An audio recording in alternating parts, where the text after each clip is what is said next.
네, 그럼 벌써 기독교 알기 시즌 2의 2예요. 벌써 반을 했네요. 이번 학기가 벌써 반이 지나갔어요. 오늘 시즌 2 7장부터 12장까지 공부해 보도록 할게요. 네, 7장은 사실 제목은 역사 속 예수예요. 그리고 예수님의 실존에 관해서 역사적인 실존에 관해서 토론하는데 그 토론에 이제 들어가기 전에 안드레아가 예수의 가르침이 여성이나 뭐 교육, 뭐 과학 이런 것들은 억압하지 않았냐 이런 이제 질문을 하게 됩니다. 그것에 대해서 자말이 자신의 가족들, 자신의 조상들도 전에 미국에서 노예였다라는 거 그 얘기를 하면서 이 얘기를 합니다.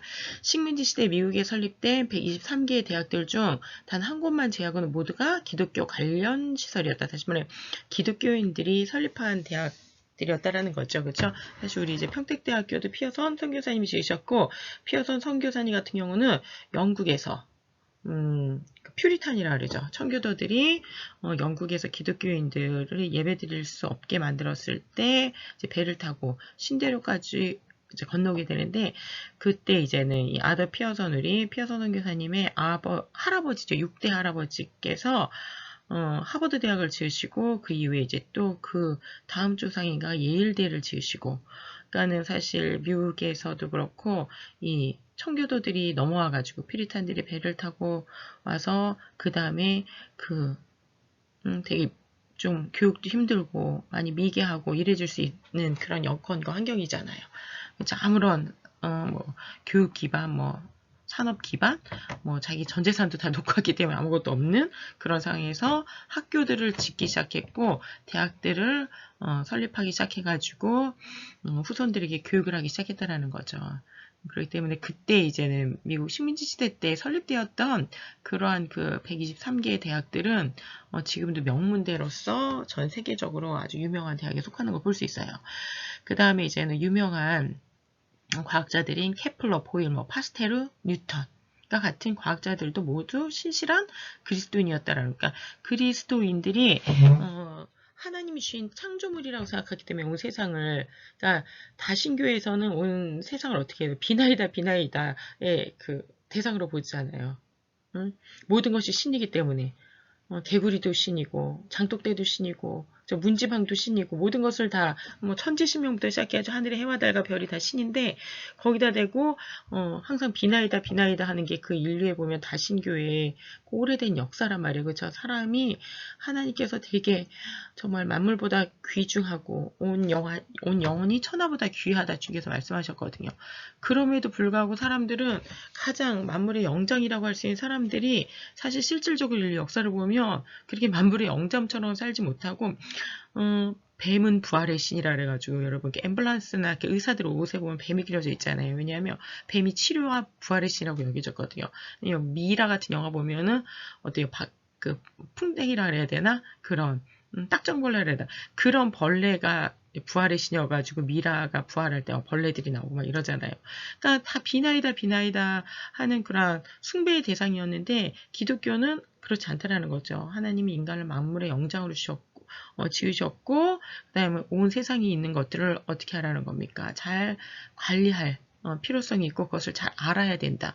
그러다 보니까 그것에서 공부를 하고 그것을 관찰을 하다 보니까 이런 자연적인 것들, 뭐, 그 다음에 그런 물질적인 것들을 잘 활용해가지고 과학을 발전시킬 수 있는 그런 기반을 만들었기 때문에, 소위 말해가지고,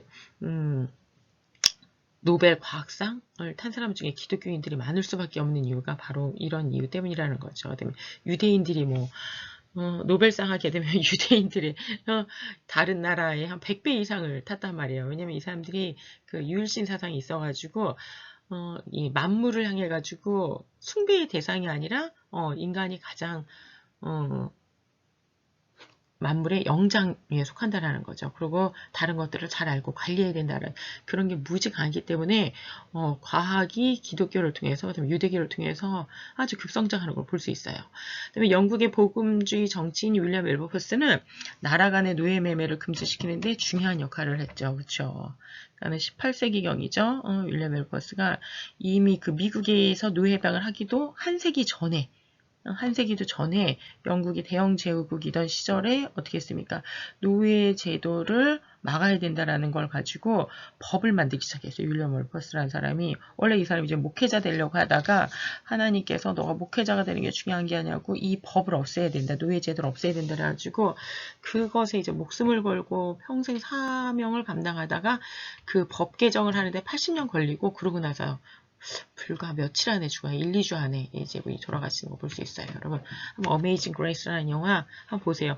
이 되게 유명한 영화인데 우리나라에서는 제대로 상영도 안 돼가지고 참 안타까워요. 여러분 한번 꼭 보시기 바랍니다.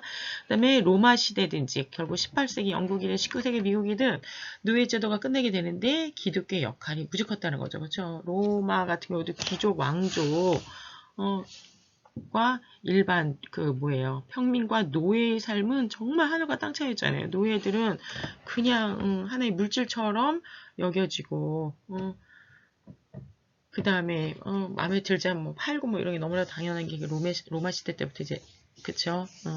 매우 오래된 제도인데 노예 제도라는 게 그것을 없애는 데 있어서 그 다음에 성경에 보면 노예라 할지라도 종이라 할지라도 성도 안에서 하나라는 거 형제라는 거를 기억하라고 그 무척 강조하거든요. 너가 노예라면 너의 상전에게 성심껏 섬겨야 되지만 네가 상전이라면 너의 종과 노예를 너와 똑같은 사람으로서 형제로서 대해야 된다는 거를 이게 우리에게는 되게 익숙해요. 하지만 2000년 전에 로마 시대에서 이거는 정말로 이렇게 들을 수 없는 사실은 어느 문서에서도 찾아볼 수 없는 그 정도로 인권이 너무나도 발달돼 있는 그런 책이 사실 성경이기 때문에 기독교가 그런데 무척 큰 역할을 했다는 거죠. 예수님의 가르쳐이셨기 때문에 결국은 이제 미국이란 나라를 예를 들어서 미국의 노예 폐지 협회를 하는 데 있어서 그 노예 폐지를 하는 데서 그 협회 회원들의 3분의 2가 목회자들이었다라는 거. 왜냐하면 인간이 평등하기 때문에 피부색에 따라서 사람을 나눌 수 없다는 거죠. 그러니까 소위 인종우생학이라 그랬잖아요. 인종우생학. 지금도 인종우생학을 믿는 사람이 얼마나 많아요. 진화론에 따라서 어느 종자는 어느 인종은 발달한 인종이고 그렇지 않으면 발달하지 못한 인종이다 이래가지고 정말 무섭죠. 이제 그 권력과 함께 이런 게 맞아떨어지게 되면은 정말 무서운 일이 벌어지게 되죠. 사실 히틀러가 이걸 무지 많이 고수했었고 그런 것들이 보면 우리나라에까지도 영향을 미쳐서 우리나라뿐만이 아니고 이 19세기, 20세기엔 이게 되게 유행을 했어요. 그래가지고 인종 우생학에 따라서 열등한 민족, 하등한 민족을만 나누고 민족 내에서도 이제 우리나라에도 보면 양반은 소위 말해가지고 아주 우등한 종족이기 때문에 자식을 많이 낳아야 되고 그 다음에 평민이라든지 옛날에 노예라고 하는 우리 쌍놈이라고 하는 그쵸? 그런 상놈이라 그러지 한마디로. 그러니까 그런 노예 종살이를 하는 사람들은 자식을 낳지 않도록 되도록 그렇게 해가지고 해야지 이 대한민국 우리나라 조선이 우수한 민족이 된다 이런 것들이 글들로 나오고 그러거든요. 그러니까 이게 인종우생학이라는 게 진화론의 바탕을 두고 있는데 되게 무서운 그렇죠? 진짜로 인류 역사에 있어서는 되게 위협이 되는 인간의 그 실존, 인간의 존엄성을 훼손하거든요. 근데 그것에 정면 도전했던 게 이제 노예 폐지였죠. 그리고 피어선 선교사님 같은 경우도 이 흑인 노예 해방과 흑인 노예의 그러한 신분을 위하여서 정말 그 다음에 특히 도시 빈민들에게 교육을 시키기 위해서 교회를 개방해서 도시 빈민들에게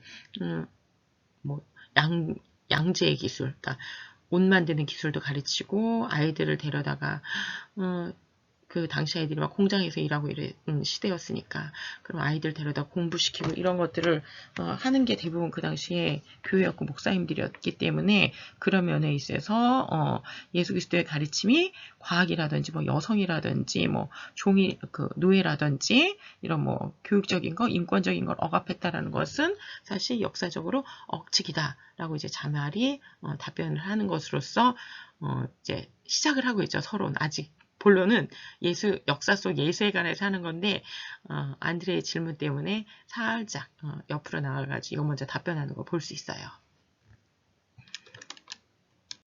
사실 실질적으로 7장 역사 속 예수에 대한 토론을 보게 되면, 그러니까 예수의 실존에 관한 토론을 하면서 기독교인 아닌 사람들을 예를 들어달라 이래가지고 그 유신론자 클럽에서 인용을 합니다. 여러 사람을.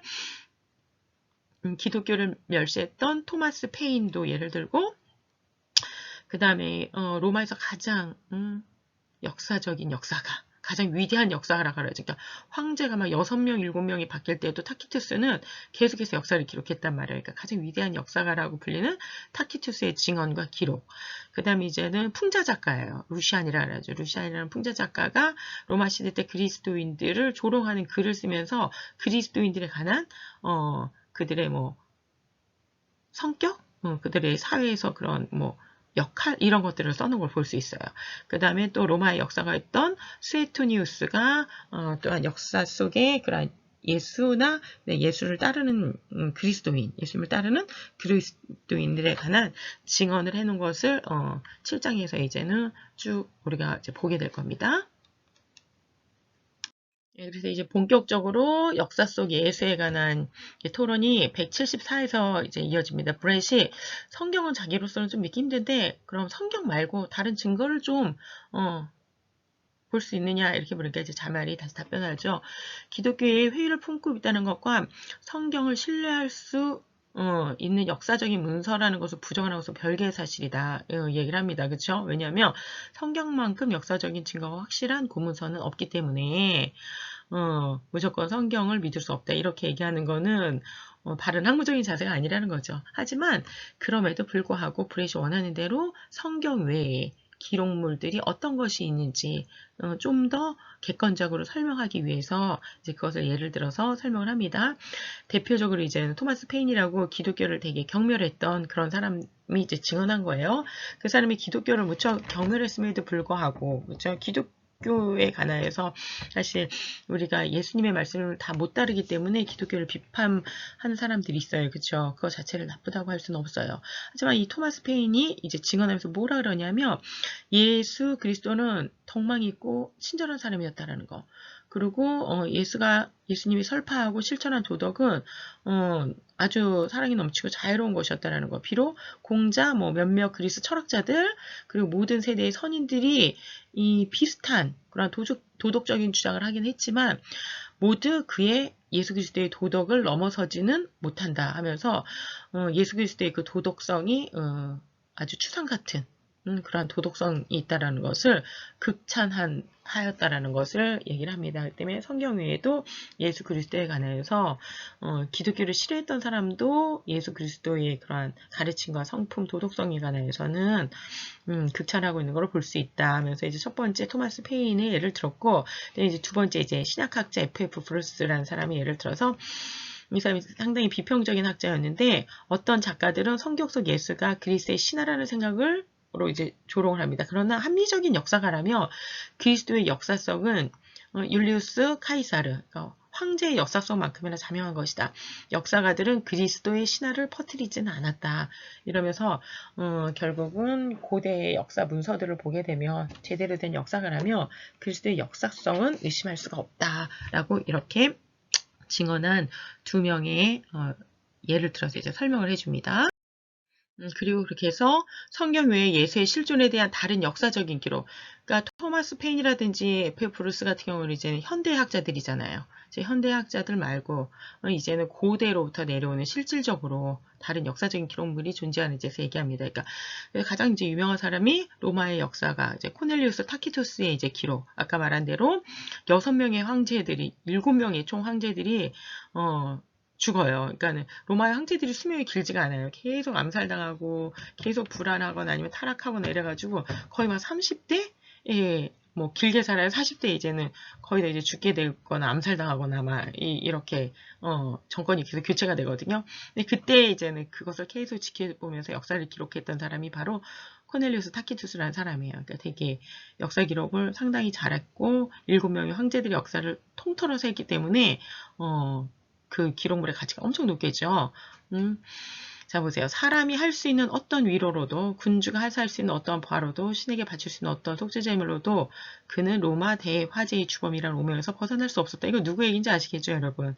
예, 네로 황제의 시대에 대한 이제 기록을 해놓은 겁니다. 그러니까 로마 시민들이 당연히 네로를 이제 원망하면서 어떻게 망상에 빠져가지고 신도시를 건설하겠다고 이런 원래부터 있던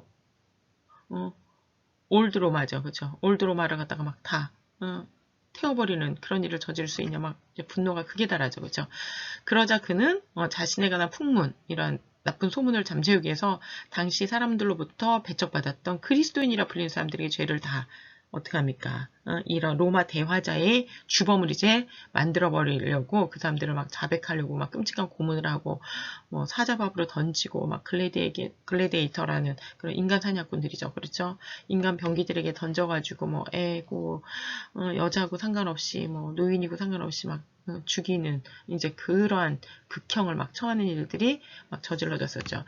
그들의 이름이 유래한 그리스도라는 인물은 예수 그리스도에 대해서 이제 증언이 나온다라는 거예요.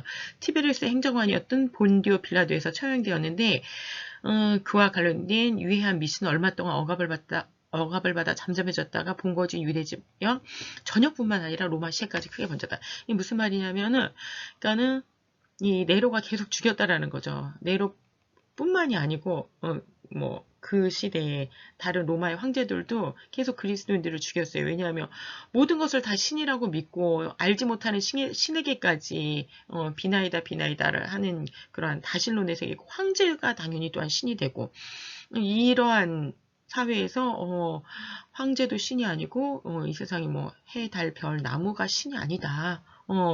인간은 그런 데다가 비나이다 하는 존재가 아니다. 이렇게 얘기하고 하면서 예수 그리스도가 하나님의 아들이다. 황제가 하나님의 아들이, 그 당시 이제 황제가 하나님의 아들이다. 그다음에 애굽에서는 애굽의 파라오가 하나님의 아들이다.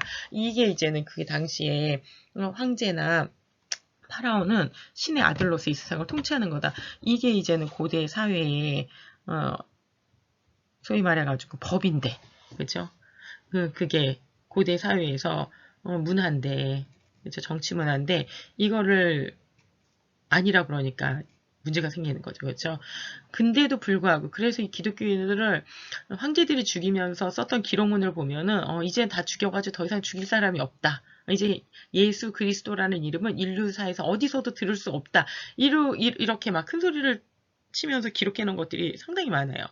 그런데 신기한 게 그 황제는 얼마 못 살고 10년, 20년 있다가 암살당하거나 병들거나 해서 죽어요. 근데 기독교나 예수 그리스도의 이름은 그 황제가 죽고 나서 점점 더 유대 지방뿐만 아니라 이스라엘뿐만 아니라 로마 시뿐만이 아니라 로마의 길은 전 세계의 길은 로마로 통한다 그랬잖아요. 로마시를 통해서 전 세계로 결국 전 유럽으로다가 기독교가 이제 퍼져나가는 것, 이런 것들을 기록해 놨다라는 거죠. 황제가 7번을 바뀌면서 결국은 황제들은 죽었지만 기독교인들은 그토록 많이 죽였는데도 불구하고 기독교인들의 숫자는 점점점 늘어나고 점점점 크게 번져갔다. 이 얘기를 써놓고 있다라는 거예요. 그 다음에 이제 여기에 보면은 되게 구체적으로 본디오 빌라도에게 고난을 받으사, 이게 이제 사도신경에 나오는 그 고백 그대로, 그렇죠? 이게 역사적인 인물이기 때문에 본디오 빌라도에 의해서 처형됐고 죽었대요. 본디오 빌라도가 직접 죽이진 않았어요.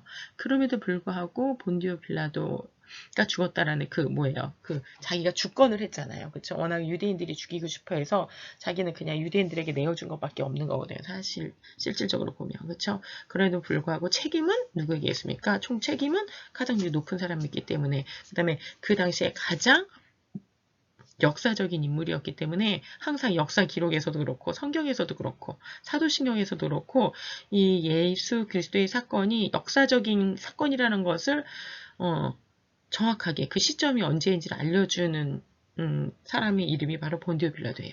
그냥 뭐 유명하지 않은 사람, 뭐 그 당시에 뭐 유대인 중에 유명한 사람을 들 수 있어요. 근데 그러면 이제 일반 사람들은 알 수가 없죠. 그 시점에 대해서 정확하게 알 수가 없기 때문에 보편적으로 가장 잘 알려진 유명한 사람의 이름, 그 다음에 그 권한을 가지고 그 권위를 황제에게 부여받았던 그 통치권을 받았던 사람의 이름이 정확하게 나온다라는 거죠. 본디오 빌라도라는 이름이 이렇게 중요한 이름이에요. 역사적으로요.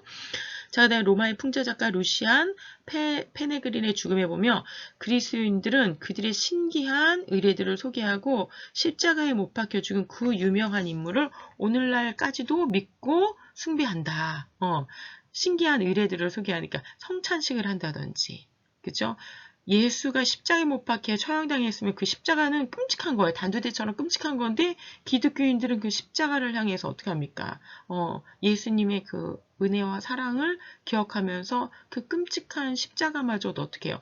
이제 나도 십자가를 지는 삶을 살아가야 된다. 이런 표현을 한다라는 게 고대 로마의 사회에서는 너무나도 이상해 보이는 신기한 의례들에 이제 속하는 거죠. 그렇죠? 그리고 십자가에 못 박힌 죽은 그 유명한 인물을 이제 그 당시 예수 그리스도에 관해서는 온 로마에 다 알려져가지고 결국 로마의 황제의 아내, 황제의 어머니들까지 믿게 되면서 나중에는 황제가 승인할 수밖에 없는 단계에 이르게 되잖아요. 그러니까 그때 그 시대를 이제는 루시안이라는 풍자 작가가 이제는 묘사를 하고 있는 것입니다.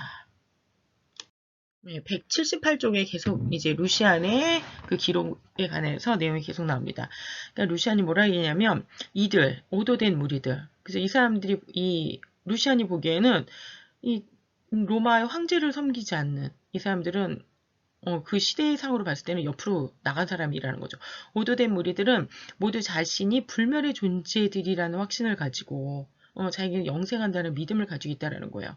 인간이 원래 그냥 이렇게 죽음으로 끝나지 않는다는 거예요. 인간의 영혼이 계속해서 살고 인간의 육체도 마지막에 부활한다는 사상을 가지고 있다는 거죠. 신앙을 가지고 있는데 이들은 죽음을 초월하는 태도. 그렇기 때문에 황제들이 죽여도 그러니까 네로가 괴로웠던 게 그거잖아요. 기독교인들을 그렇게 죽이면 막 살려달라고 빌어야 되는데 죽이고 나서 가서 보면은 기독교인들이 막 사자밥이 돼서 죽으면서도 그 얼굴에 평안하게 웃으면서 죽는 모습을 보고 네로가 오히려 이제는 무서워서 벌벌벌 떨게 되는. 그죠? 그 참 로마라는 사회가 사람을 그죠?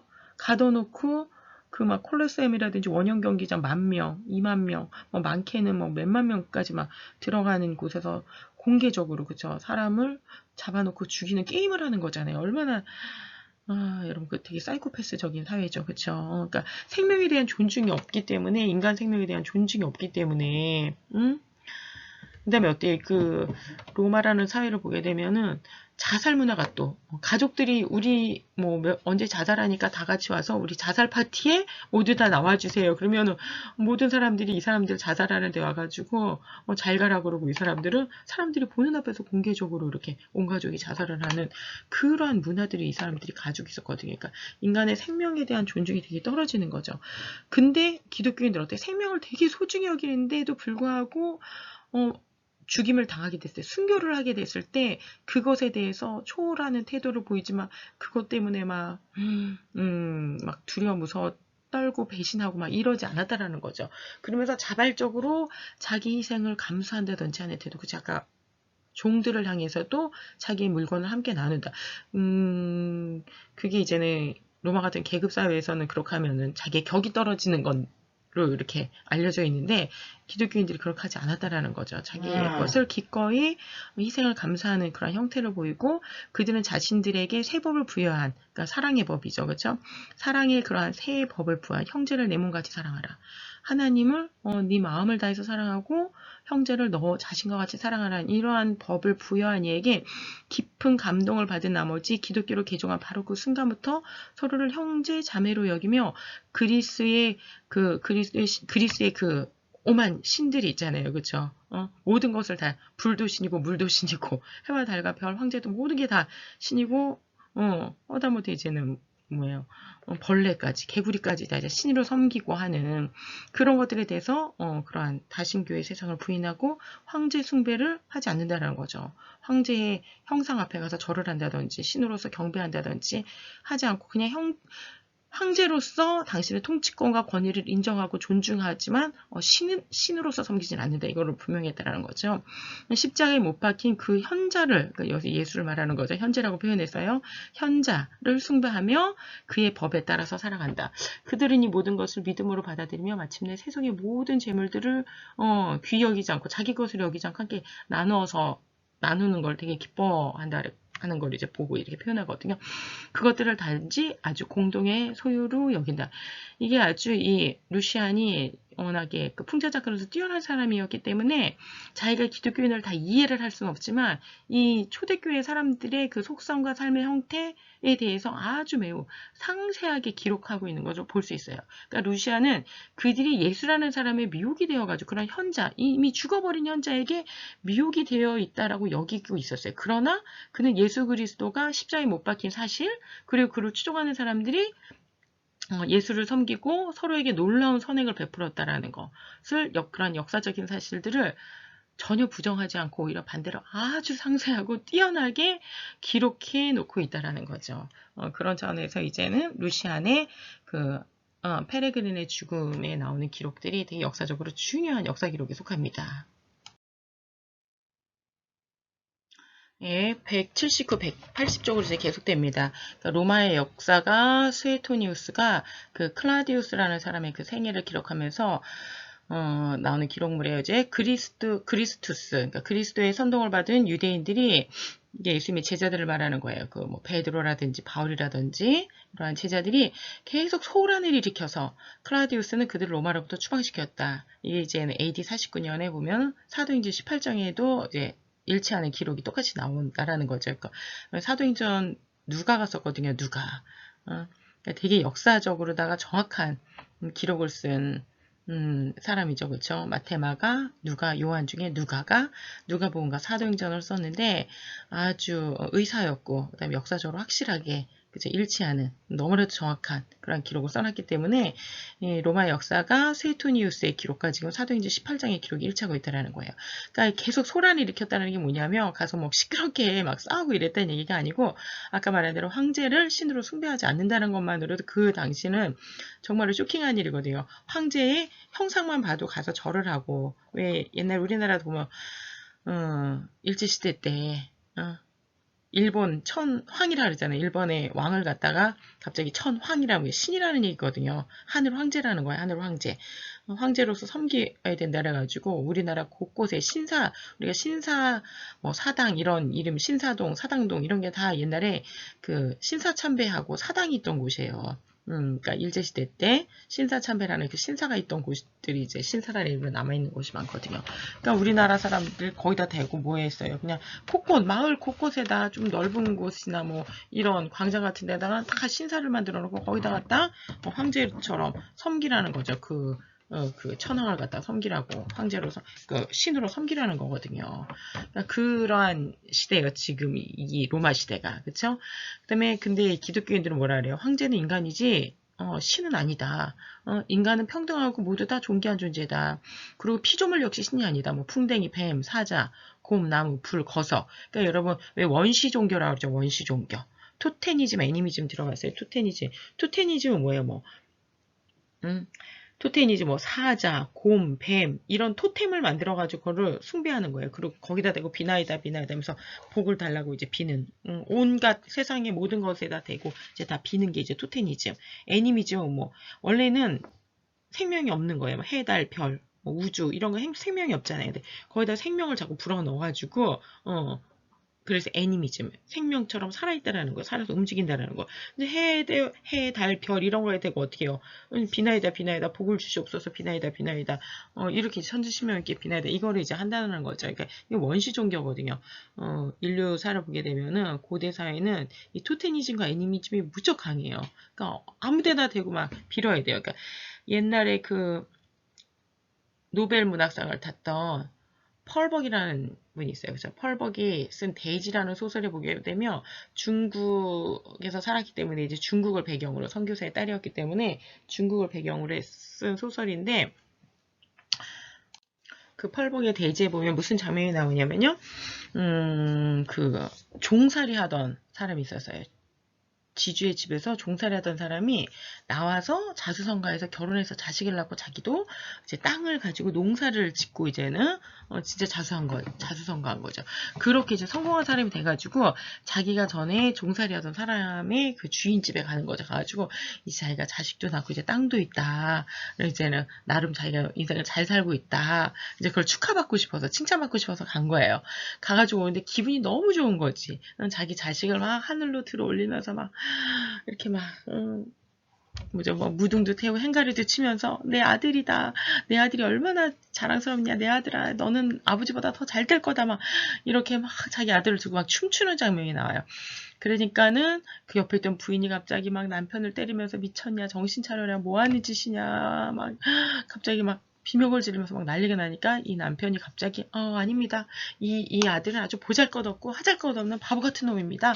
그래서 갑자기 자기 아들을 막 저주하는 장면이 나와요. 그러니까 왜 그러냐면 알 수 없는 신들이 곳곳에 포진해 있다라는 거예요. 그래서 내가 만약 아들을 들고 내 아들 너무 이쁘다, 너무 멋있다, 막 귀엽다, 이렇게 내 아들 너무 자랑스럽고 똑똑하고 앞으로 잘 될 놈이다, 막 이렇게 하면 옆에 있던 온갖 신들이 듣고 이 아이를 저주할 거기 때문에, 시샘을 할 거기 때문에 신들이 듣지 못하도록, 그러니까 해도 신, 달도 신, 별도 신, 동물도 신, 나무도 신, 다 신이라 그랬잖아요. 그러니까는 그러한 신들이 자기 아들을 저주하지 못하도록 자기가 자기 입으로 미리 액땜을 하는 거예요. 말하자면. 그래서 옛날 우리나라 보면은 귀한 자식은 이름을 어떻게 지라 그래요. 이름을 아주 천박하게 절해요. 천하게 지라고. 왜냐하면 귀한 자식들은 주변에 신들이 질투하기 때문에 오히려 막 소똥이, 개똥이, 말똥이 막 이렇게 이름을 져야지 장수하고 오래 산다. 이게 이제 원시 종교예요. 원시 종교. 그러니까 옛날에는 뭐 풍뎅이, 뱀, 사자, 곰, 나무, 심지어는 불, 막 거석, 큰 돌, 이런 것들도 다 신으로서 뭐 비나이다 이렇게 해야 됐기 때문에, 안 그러면은 복받지 못하고 저주받는다고 생각하고, 이게 무척 강한데 기독교인들은 아니다. 피조물은 인간에게 경배의 대상이 아니다. 인간이 훨씬 더 존귀한 존재다. 인간은 그런 데 대고 머리를 갖다가 조아리며 막 무서워서 떨고 그러는 존재가 아니다. 라는 걸 얘기하면서 오히려 인간은 하나님의 형상을 닮은 가장 존귀한 존재다.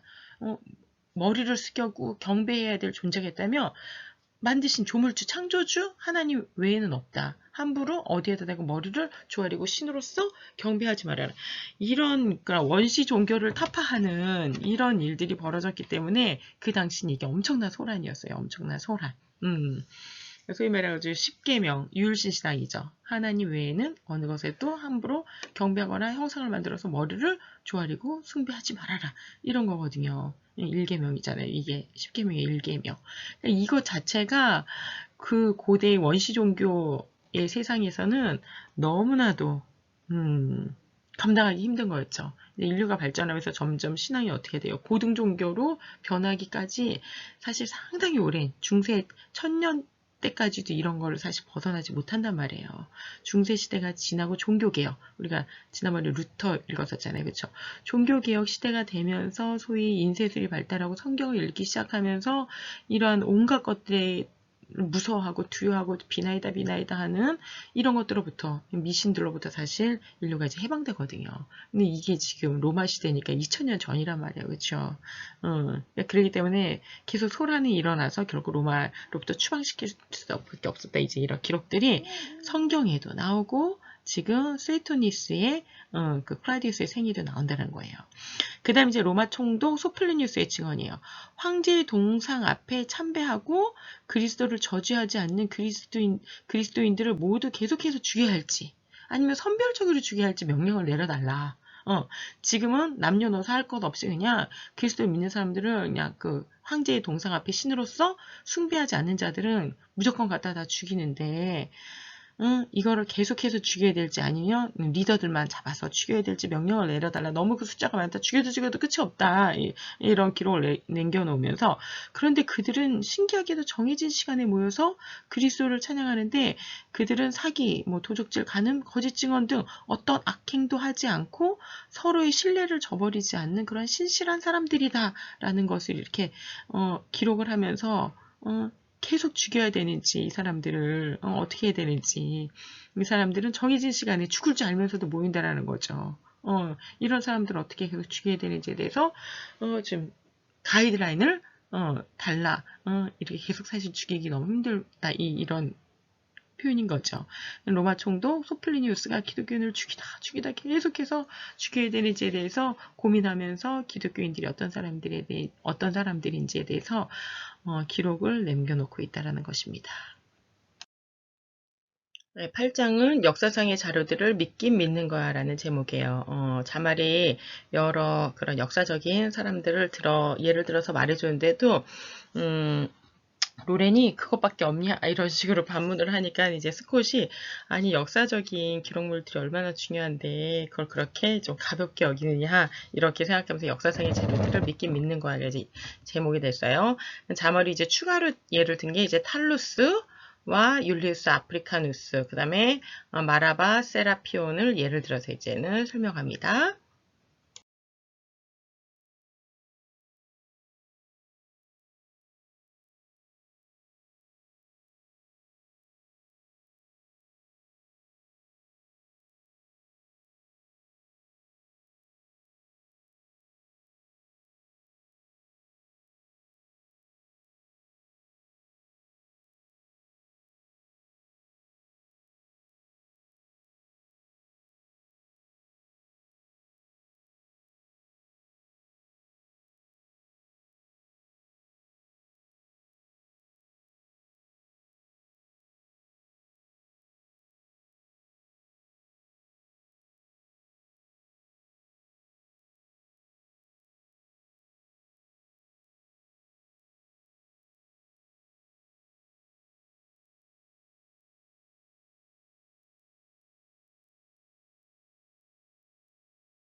그러자 이제 다시 브렛이 반론합니다. 그렇다고 해도 예수가 신이었는지 선한 사람이었는지에 대해서 증명되는 건 아니지 않느냐. 예수는 사람들을 아주 무섭게 정죄하고 성전의 상인들을 채찍으로 몰아내기도 하고 열매 없는 무화과나무를 저주하기도 하고 정말로 자기가 이렇게 선호하는 추종하고 싶은 자기 취향이 아니다 이렇게 얘기를 합니다. 이거에 대해서 설명을 하자면 실제로 여러분 예수님은 유대인 지도자들의 위선을 정말 무섭게 책망하셨어요. 아까 왜 토마스 페인 얘기했잖아요. 예수님처럼 도덕적으로 뛰어난 사람을 역사적으로 찾을 수 없다. 정말 추상 같다. 이렇게 표현했단 말이에요. 그쵸? 그러니까 예수님은 온 인류를 위해서 목숨을 내어줄 만큼 사랑하셨어요. 하지만 죄에 관해서는 어때요? 미워하셨다고요.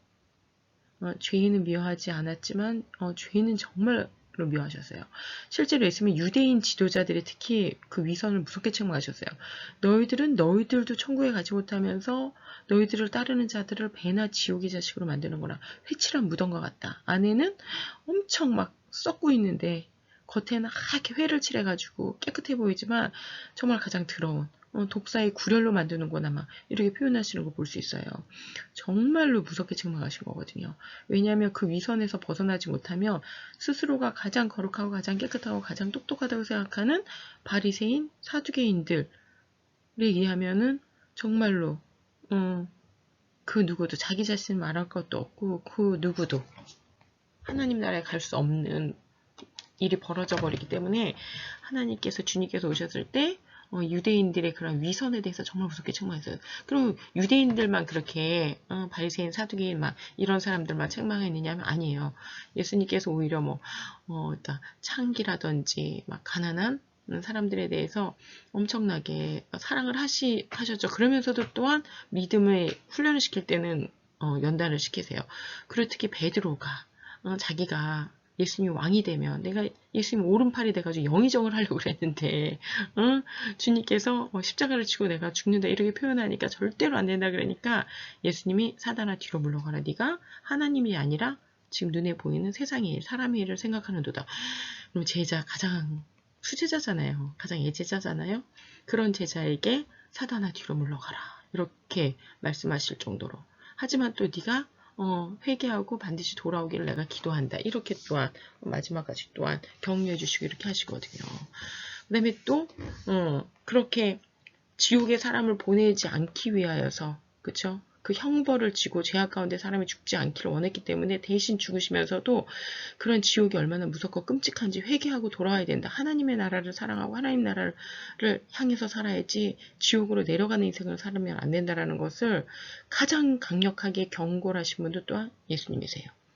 그러니까 사랑의 주님이신데 여러분 보세요. 설교하실 때 보면은 막 지옥 안에서 가장 무서운 설교하시고 야단치실 때도 무섭게 야단치신단 말이에요. 그렇죠? 죄 자체에 대해서는 정말로 타협함이 없는 제사장과 똑같아요. 그 재판관과 똑같아요.